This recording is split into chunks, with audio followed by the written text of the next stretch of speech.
আসসালামু আলাইকুম। একজন ভালো আছেন? আচ্ছা, আমরা জানি যে মানুষ মানুষকে গালি দেয়, বিভিন্ন ধরনের গালি দেয়।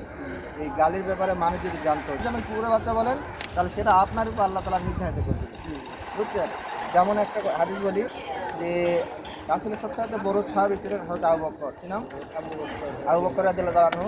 তিনি একদিন ওই এক ইহুদি হযরত আবু বকরকে গালি দিতেছেন এবং বিভিন্ন ধরনের উৎপাত গালি দিতেছেন। রাসূল সাল্লাল্লাহু আলাইহি ওয়াসাল্লাম এক সাইডে দাঁড়িয়েছিলেন।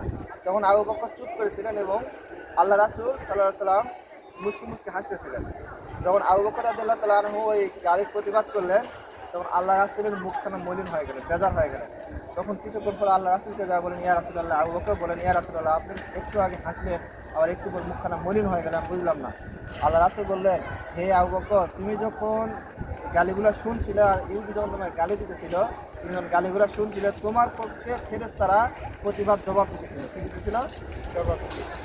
ফেরেশতারা জবাব দিতেছিল কাফেরকে। আর তুমি যখন তার প্রতিবাদ করলে, তখন ফেরেশতারা তোমার থেকে মন বেদা হয়ে চলে গেল। এই জন্য তুমি যা দেখো না, আমি তা দেখি। নবীজিরা দেখে কোনো সাহাবীরা মানুষ দেখতে পারে না। এই জন্য আল্লাহ নবী বললেন, তুমি যখন কথা বলছিলে, হে আবু বকর, তুমি যখন জবাব দিলা, তখন আল্লাহর ফেরেশতারা মন বেদা হয়ে চলে গেছিল। আর ততক্ষণ পর্যন্ত ফেরেশতারা ছিল যতক্ষণ তুমি চুপ করেছিল। এই জন্য কাউকে গালি দেয় ইসলামে না দেয়। কেউ যদি কাউকে গালি দেয় সেভাবে ফাঁসে কি মনে থাকবো ইনশাআল্লাহ। আপনি কখনো গালি দেবেন না। না না না। আর মানুষ যদি আপনাকে গালি দেয়, আপনি সেখান থেকে চলে যেতে হবে। ও উল্টা গালি দেওয়া যাবে না, ঠিক আছে?